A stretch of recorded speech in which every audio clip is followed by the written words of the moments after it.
Dan Roma sekali lagi ya, kalau nggak berubah ya gitu-gitu aja ya. Gitu-gitu aja. Tapi yang lebih di luar nalar saya justru sebenarnya Sarri dengan Lazio-nya. Itu yang secara mengejutkan, terpleset loh, kalah tumbang di tangan Lecce. Iya. Bertandang di kandang Lecce kan. Iya sih, betul. Kalau gue sendiri menyoroti kalau Sassuolo itu adalah lini tengahnya mereka. Sebenarnya untuk Henrique dan Maxi Lopez itu bagus sebenarnya. Karena visi bermainnya sangat bagus dan mereka mengatur permainan juga dengan sangat bagus.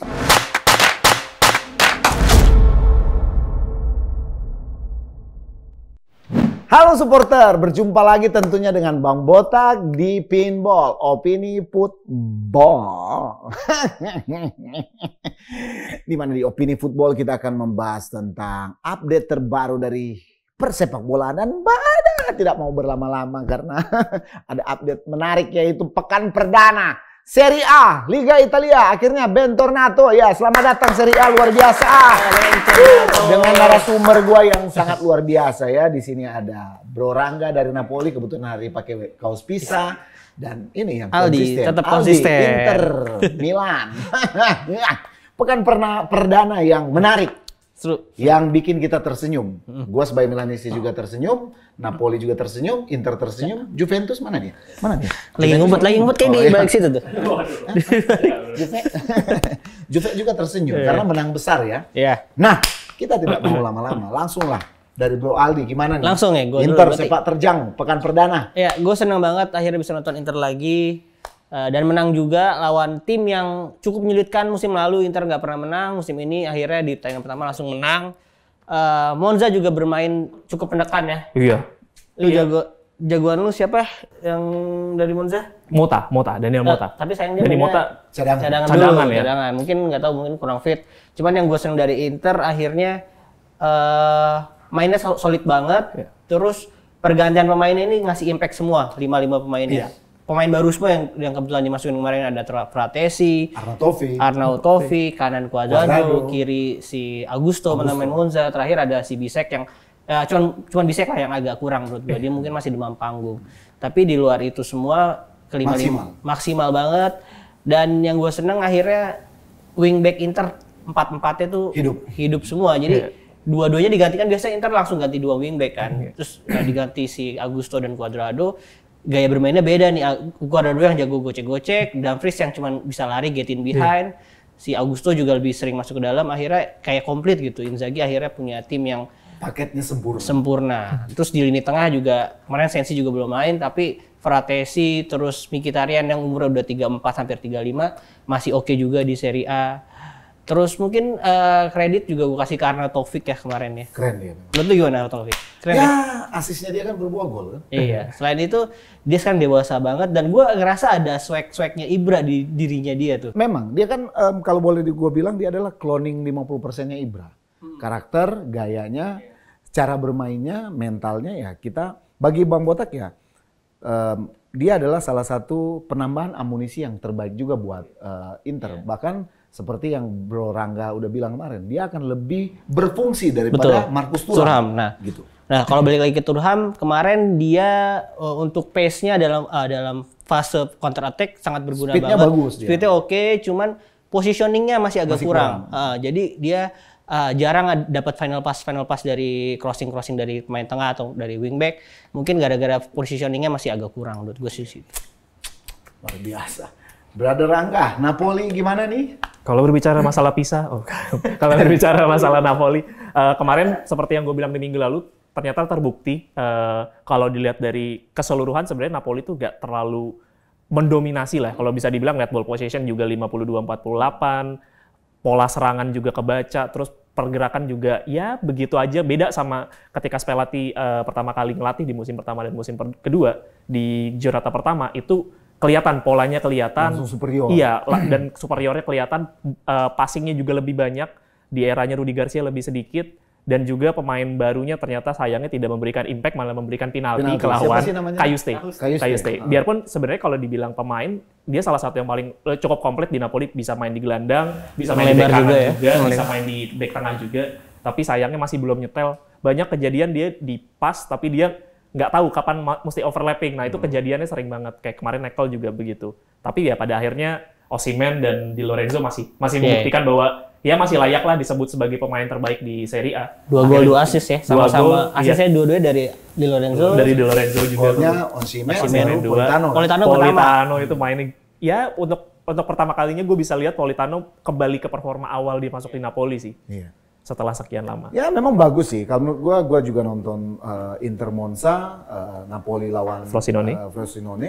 Memang gue harus akuin bahwa Inter awal-awal mungkin agak canggung karena memang Monza memberikan perlawanan yang juga cukup sangat bagus ya, fleksibel banget. Palladino berani memainkan pemain-pemain yang boleh dibilang walaupun mereka kehilangan Carlos Augusto, tetapi pemain seperti macam Matteo Pessina itu bermain sangat bagus. Gagliardini bahkan boleh dibilang bagusnya luar biasa. Strikernya mereka sih Caprari. Itu sangat bagus. Nah, tapi memang ya itulah gue bilang. Kenapa? Walaupun gue fans Milan, gue selalu bilang bahwa Inter ini sangat-sangat bagus, sangat-sangat komplit untuk bisa berjaya di Scudetto musim ini. Mereka itu boleh dibilang ada di atasnya Milan. Kita kan nggak tahu konsistensinya kayak gimana nantinya ya. Tapi gue dari kacamata gue, untuk Napoli menarik gue nonton. Dan kemarin kan sempat ketilan dulu gara-gara penalti awal ya.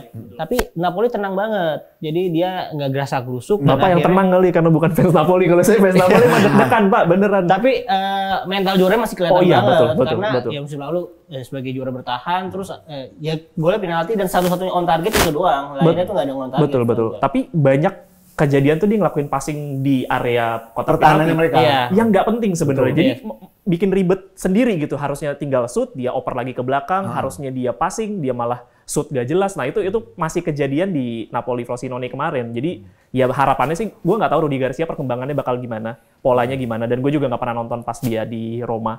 Tapi memang harapannya sih bisa lebih dominasi sih di garis tengah sih itu. Betul. Nah, gue sendiri juga bilang bahwa Napoli itu salah satu keberuntungan Napoli adalah mereka masih punya Osimhen, mentalnya udah superior. Baru Di Lorenzo, back kanannya mereka kan. Baru Lobotka ini adalah bagi gue sendiri, kita nggak boleh ngeremehin, baru backnya mereka. Walaupun Kim Min-jae udah nggak ada, si Rahmani masih sangat-sangat bagus banget untuk mengkoordinir lini pertahanan. Jadi bagi gue, Rudi Garcia boleh dibilang dia melanjutkan tongkat estafet yang nyaman menurut gue. Harusnya. Karena dia cuma tinggal memoles untuk menyempurnakan. Nah, untuk Juve sendiri, ya kita nonton juga ya, Juve itu barbarnya di babak pertama. Babak pertama itu mereka langsung killing the game itu di babak pertama. Babak kedua ya mereka udah main flow, main santai, mereka udah berpikir mereka udah unggul 3-0 sebenarnya. Nah, untuk Milan sendiri, akhirnya AC Milan menang di bawah asuhannya botak Pioli kepala batu. Tapi memang babak pertama adalah babak paling menarik yang buat tonton Milan sebenarnya. Tapi memang kalau seandainya tendangan dari bek kirinya si Liko Janisnya, bolonya itu kalau sampai masuk, itu akan berbeda permainannya. Untungnya memang Milan ini boleh gue bilang bahwa gue kaget juga, gue harus angkat jempol. Radek Krunic, Tijani Reisner, maupun Loftus-Cheek bermain sangat rapi dan sangat bagus banget di lini tengahnya mereka. Pulisic juga bermain bagus, Leo justru kurang. Nah, iya mungkin yang gue lihat perbedaan dari musim kemarin, sekarang udah nggak Leo sentris banget Milan nih. Udah fleksibel ya? Iya, jadi dari tengah, dari kanan Pulisic, terus bola juga lebih sering ke Giroud kan akhirnya sekarang nggak. Leo kan biasanya bawa dribble sendiri, cut inside, tendang itu udah ketebak lah sekarang. Kekuatan kiri kemana? Kalau sekarang kan kiri kanan bisa hidup. Nah, Pulisic sih emang melengkapkan puzzle yang hilang lah ya. Salah satu puzzle yang hilang kelihatan, terus juga Tiani juga ternyata surprisingly dari pramusim banyak diledek, tendangan bebas gak jelas, ternyata mainnya tenang istimewa banget. Mainnya tenang banget, terus build up golnya juga tiki taka kemarin, keren banget. Itu layak dikasih kredit lah Pioli lah dengan build up serangan kayak gitu. Nah, gue nggak tahu itu karena Pioli atau karena pemainnya sih. Tapi ya bagus kok, itu bagus. Iya sih, babak pertama gue bilang bahwa itu bagus. Mirip-mirip Juve ya, jadi. Mirip Juve. Tapi babak kedua justru kumat nih penyakit. Kumat nih penyakit Milan di bawah asuhannya Pioli. Biasa strategi ketika pressing, apa nggak tahu ya, apakah memang sengaja menurunkan tempo permainan. Tapi ya overall bagi gue pribadi ya Inter, Milan, Napoli, Juventus, ya inilah yang gue prediksi akan menguasai 4 besar nih. Akan sikut-sikutan untuk perebutan Scudetto. Gimana? Ya setuju sih, masih 4 tim ini. Jangan lupa kan ada kemarin yang menang 2-0 lawan Sassuolo, Atalanta. Oh iya, Carles de Ketelaere akhirnya. Si Ketelaere akhirnya mencetak gol ya. Masuk di babak kedua. Betul. 2 peluang gol, 3 peluang, 1 berbuah gol. Dan ya luar biasa ya. Saya juga mendoakan ya semoga aja dia bisa bersinar di Atalanta ya. Dan membuat Pioli semakin rontok giginya. Dan selain CDK juga ada yang akhirnya musim ini golin lagi. Andrea Belotti, 2 gol. Oh iya, 2 gol. Di partai Roma lawan Salernitana yang berakhir 2-2. Tapi gua nggak mau pengen sorotin Belotti. Gua pengen sorotin gol dari Candreva. Iya, keren. Mantan Lazio, mantan Inter Milan. Luar biasa, pemain yang udah 37 tahun, nggak salah. Tetapi akurasi tendangan, visi bermainnya yang masih sangat bagus, stamina yang juga masih oke ya. Dan Roma sekali lagi ya, kalau nggak berubah ya gitu-gitu aja ya. Gitu-gitu aja. Tapi yang lebih di luar nalar saya justru sebenarnya Sarri dengan Lazio-nya. Itu yang secara mengejutkan, terpleset loh, kalah tumbang di tangan Lecce. Iya. Bertandang di kandang Lecce kan. Iya, betul. Biarpun jadi salah satu pertandingan yang saya nggak tonton, tapi pada akhirnya nonton highlight juga. Cuman ya itu yang anehnya tentang Lecce itu di musim lalu juga sering kejadian begitu kan, dimana dia nggak pernah diunggulkan, ternyata taktiknya juga ya bisa dibilang memang skemanya counter attack full, masih main di area counter attack tapi memang efektif. Itu aja sih yang jadi catatan di Lecce. Tapi ya bukan berarti dia bisa jadi terus-terusan menang terus, tapi memang ya case by case lah. Kayak waktu itu lawan Napoli juga akhirnya kan bisa nahan imbang Napoli juga gitu. Kalau yang gue mau sorot dari Lazio justru pertahanannya itu lah ya. Ya betul. Kemarin kan bapuknya minta ampun. Iya, terus 2 gol itu jaraknya nggak terlalu jauh ya. Iya, di comeback ya itu konsentrasinya menurun banget mereka. Di Francesco sama siapa golnya itu ya? Pemain baru kalau nggak salah. Iya, gue lupa juga. Nah itu jaraknya nggak terlalu jauh. Mereka hilang konsentrasi, akhirnya fatal jadi gol. Padahal musim lalu Lazio itu salah satu tim pertahanan yang bagus loh. Iya, clean sheet-nya banyak juga Provedel kan. Nah tahun ini begitu pertandingan pertama langsung bulan 2 ya mungkin ada yang salah dari Sarri musim ini. Ya kita akan melihat bagaimana. Pokoknya yang penting bagi gue pribadi gue pengen menyoroti Roma juga yang melakukan transfer. Apalagi ini update terbaru bahwa Dufan Zapata kemungkinan memang udah 99% menjadi striker baru daripada AS Roma. Nah ini apakah memang Jose Mourinho yang udah kehilangan motivasi untuk mengolah kuenya Roma ini, atau memang memang Romanya ini memang udah nggak bisa berkembang kemana-mana. Iya, kalau ngelihat dari skema transfernya, padahal di awal musim mesti diakui Roma tuh salah satu dengan skema transfer yang cukup bagus smart, lah ya. Iya, smart lah pembelian Hasan Mawar. Tapi memang kebukti akhirnya kemarin lawan Salernitana banyak pemain barunya juga yang nggak bagus gitu, memang nggak perform gitu permainan. Tapi pemain baru yang ngasih Mawar itu bagus malah. Bagus ya. Tapi nggak terlalu maksimal. Iya, nggak istimewa lah. Lawan Salernitana harusnya dia bisa ngelakuin lebih lah gitu. Hasan Mawar loh, kelasnya Hasan Mawar harusnya. Gimana kalau ketemu Napoli, Milan dan Inter? Iya, Renato Sanchez sama Paredes kan masuknya baru 80 jadi belum terlalu kelihatan lah. Tapi ya kalau ngomongin transfernya Roma di musim ini memang ya pada akhirnya makin ke belakang makin dirunut, makin kelihatan memang nggak ada duit gitu, bukan karena smart transfer, emang karena nggak ada duit ternyata. Kita bisa ambil asumsi, tapi Dufan Zapata bukan pemain jelek juga sih. Iya. Dan masih bisa killing the game lah. Kalau di Serie A masih istimewa sih menurut gua. Secara body, secara finishing, secara speed juga dia sangat bagus. Umur juga masih 32 kalau nggak salah ya. Dia masih ada 3 tahun lah. Masih. Untuk ukuran Serie A 35, 36. Iya, masih tergantung bagaimana mengekspor. Lihat aja Giroud kan. Iya, betul. Opa sebenarnya. Iya. Nggak usah lah Giroud. Selatan. Iya kan? Walaupun udah pengkor-pengkor. Ngomong-ngomong pengkor, ya aus. Abang aus, Neng. Aduh. Silakan. Hari ini dia jadi pendukung tim nasional Indonesia. Oh iya, timnas akhirnya lolos juga sih. Timnas kan AFF ya, Mas lagi AFF. Lolos ya? Thank you. Lawan Timor Leste menang 1-0. Tapi kan ya kita berharap aja semoga timnas bisa maksimal ya dan mengangkat trofi AFF. AFF U23 ya.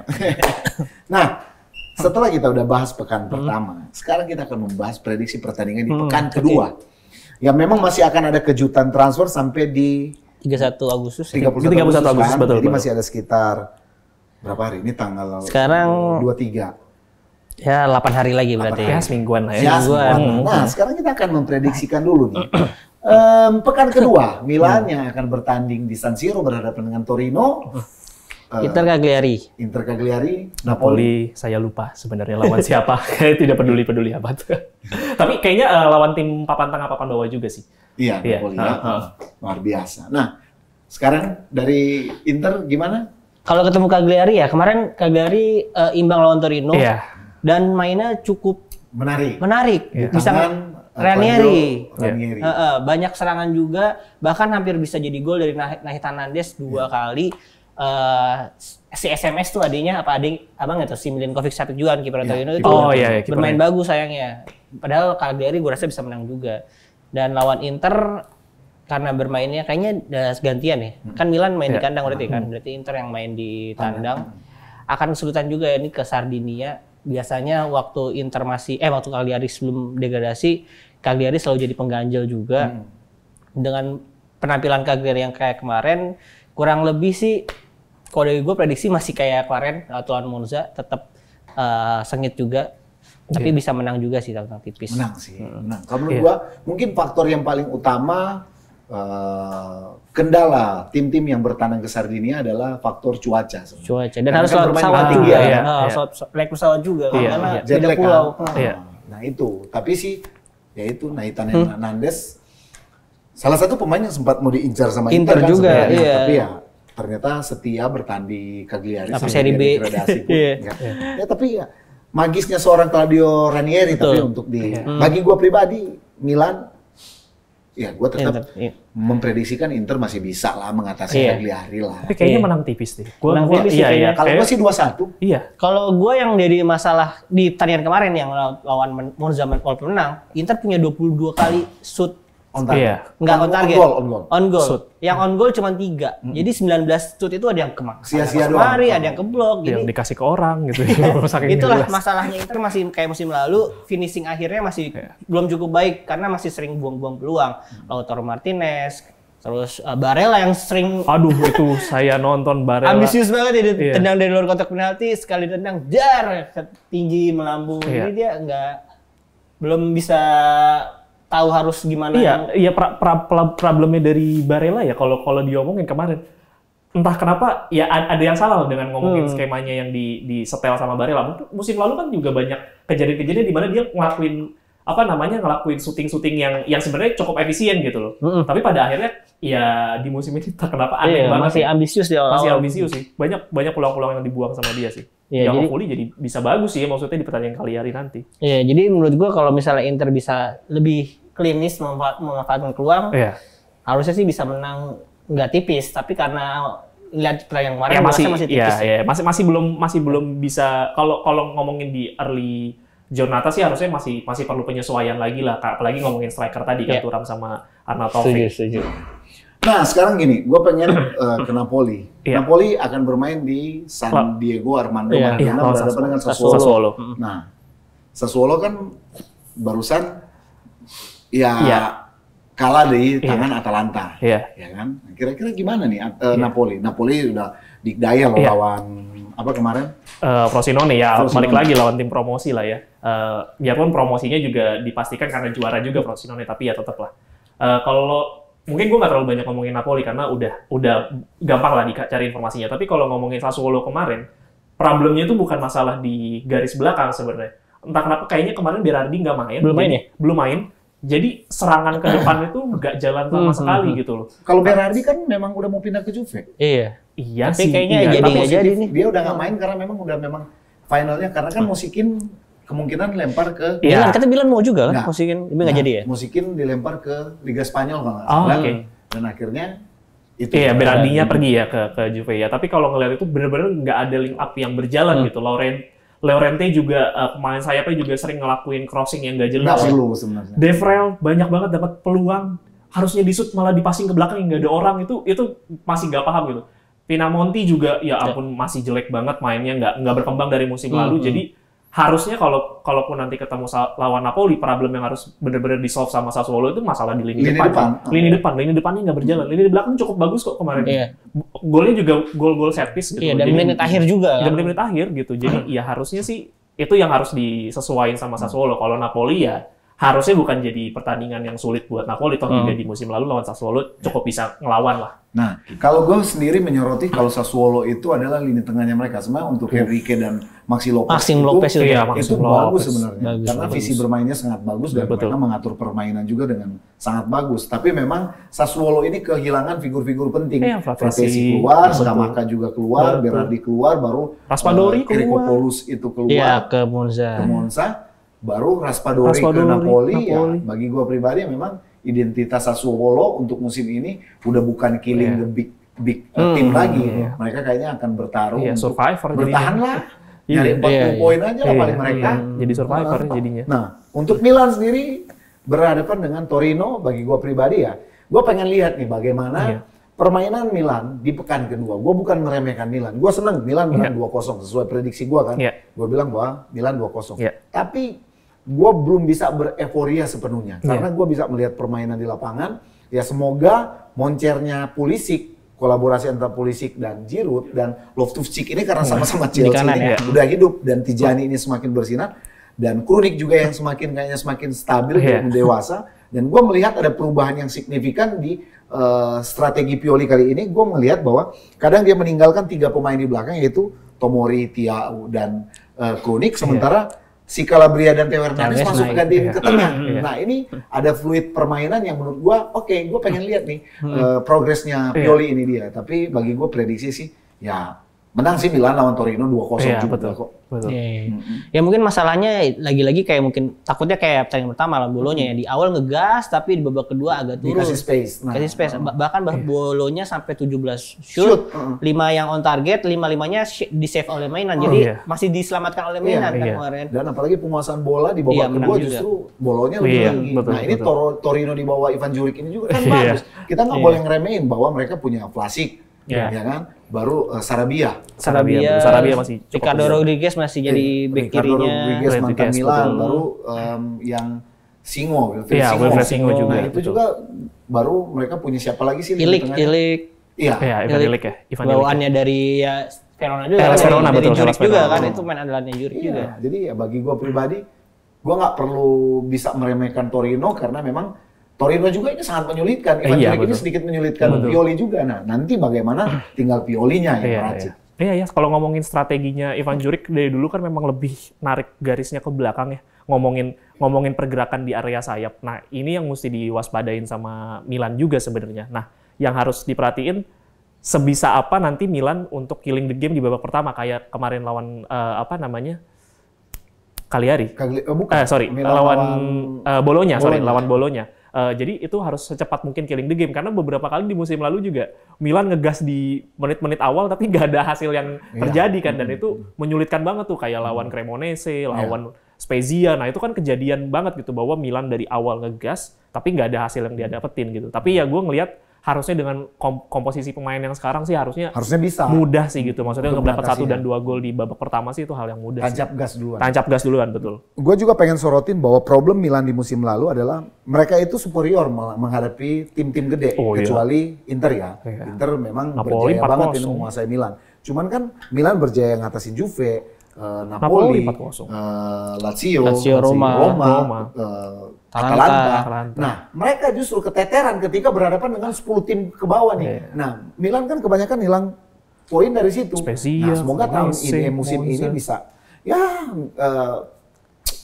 Pioli bisa mengatasi itu sih sebenarnya. Nah, juga buat para supporter semua setia Pinball, ya kalian kalau pengen ada komen ataupun mungkin ada masukan ataupun mungkin analisa dari kalian, silakan tulis di kolom komentar, nggak usah sungkan ya. Nanti saya kasih sepeda. Ingat, sepeda. Tapi nanti minta aja sama orang yang berduit. Roda 1 aja sepedanya, biar kayak sirkus. Nah, jadi pokoknya itu aja ya. Potensi yang akan kita lihat nantinya di pekan kedua. Betul. Juventus juga ini kita perlu waspadai. Kita akan melihat bagaimana Allegri ini akan menerapkan skema yang menarik. Kalau saya Berardi masuk, berarti memang dia akan menerapkan cutting-cutting dari sisi kanan dan kiri, mengandalkan Berardi dan Chiesa. Betul. Baru finishernya tetap si Vlahovic ya. Betul. Ini ya sangat menarik lah ya. Sekian dulu dari kita ya. Terima kasih buat Brother Aldi ya. Terima kasih buat Brother Rangga.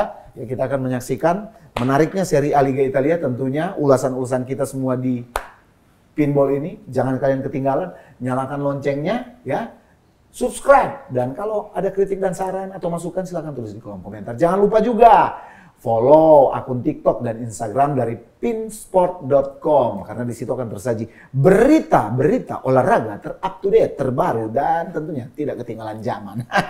Saya Bang Botak. Gua Aldi. Saya Rangga. See you next time. See you. Thank you.